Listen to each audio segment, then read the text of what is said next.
Representatives Jordan, Bamberg, Mitchell, Newton, and Wetmore, thank you so much for the invitation to speak briefly this morning on H3597, the Human Life Protection Act.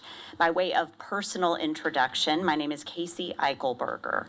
I was born in Horry County, hello to all the North Myrtle Beach folks, raised in Charleston and Richland counties, married into Greenwood County, and am raising my 3 children in Greenville County. Although our children were technically born in Chapel Hill in Middle Tennessee, due to the timing of my medical training and my husband's seminary training, it was very important to us that they be as connected as possible to this state that we hold so dear. To that end, at the end of each of our 3 pregnancies, we unpacked a Tupperware container of fresh soil from our family farm in '96 and sprinkled it ceremoniously under our labor and delivery bed. The end result: our children will always know they were born over South Carolina soil. By way of professional introduction, this year will mark my 19th year as a practicing physician. I completed my education at Duke University, the Medical University of South Carolina, and the University of North Carolina at Chapel Hill. I am board certified in both obstetrics and gynecology and maternal fetal medicine. I am here because I have significant concerns that H3457 could render real harm to the families that you and I both serve. Because of the nature of my work, it is plausible that I have a different vantage point on the issue and wanted to share 3 specific concerns if time allows. The first, as a maternal fetal medicine physician, an important part of my work is taking care of pregnancies complicated by congenital malformations, what we call birth defects, or chromosome abnormalities. While many of these diagnoses are completely compatible with life outside the uterus, there remains a small handful of diagnoses that are incompatible with life after delivery. A classic example of this is anencephaly, the most severe neural tube defect, where parts of the brain and skull fail to develop and brain matter is found floating freely outside the body in the amniotic cavity. These are not subtle diagnoses to make, and delivering this devastating news to expecting parents is among the most gut-wrenching work I do. Our current South Carolina law allows the handful of families who receive these lethal diagnoses every year to discern the road ahead with help from their loved ones and medical team. Some choose expectant management, which means waiting for either stillbirth or labor.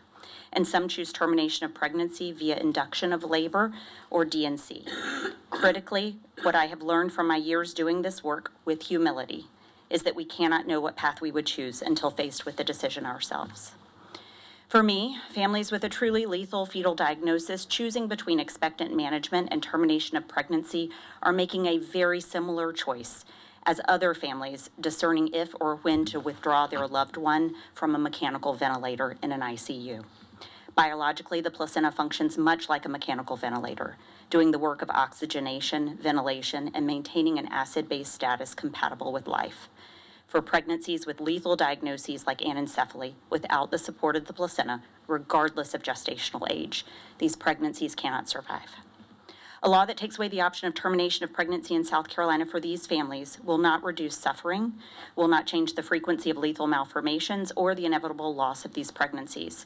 It will instead take away the agency of a family to choose how and when to mourn. For people in the midst of what may be their greatest suffering, this proposed legislation is, for me, immeasurably cruel. My second concern is about the potential impact of abortion restrictions on the size and quality of the OBGYN workforce. 2 weeks ago, I sat with an incredibly well-trained gynecologic surgeon whom I helped recruit to South Carolina several years ago. She gave me her letter of resignation and explained that she will be moving her family to Massachusetts to practice. She described her job in South Carolina as her dream job, but will not practice medicine in a state and be complicit with what she believes to be an immoral law.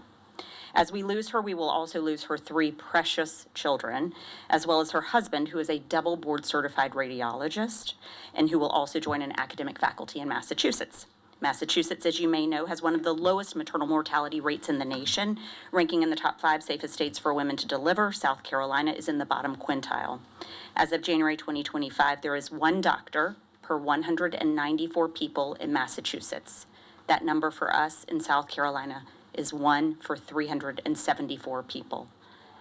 Simply put, we need these doctors so much more than they do in Massachusetts.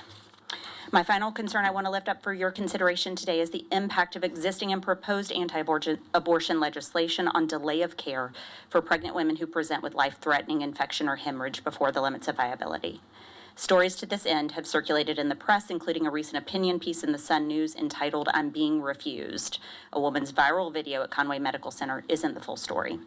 To be clear, both the existing and proposed legislation have relatively clear language that allows termination of pregnancy when a medical emergency exists or is performed to prevent the death of the pregnant woman or to prevent the serious risk of substantial or irreversible impairment of a major bodily function, end quote. That said, OBGYN physicians in South Carolina are quite rationally scared. For the first time in our practice history, there are risks of felony conviction for standard medical care. Doctors as a whole are a very compliant, rule-following group, and no one I have met wants to work outside the bounds of the law in South Carolina.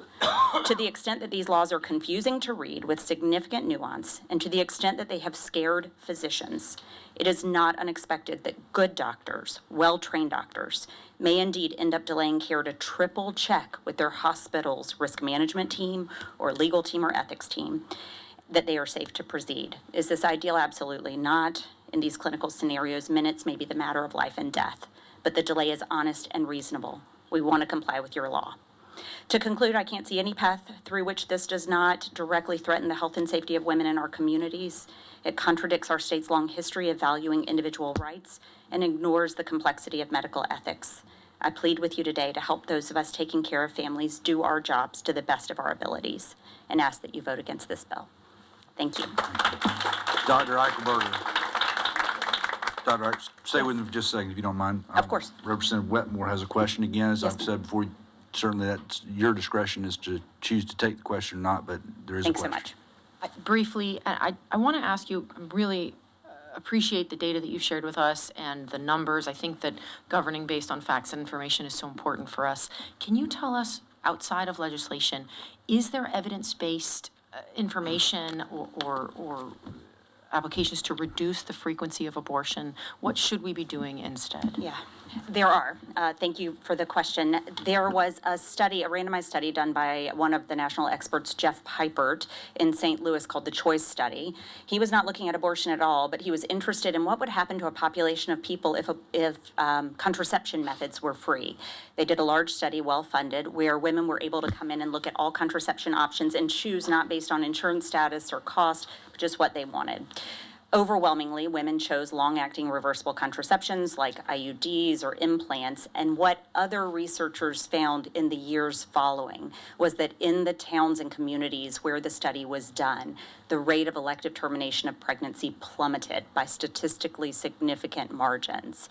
Funding access to long-acting reversible contraception for people who don't have the privilege of Medicaid coverage or private insurance is a very evidence-based way to reduce the frequency of abortion and would be a great cause for a pro-life movement to adopt.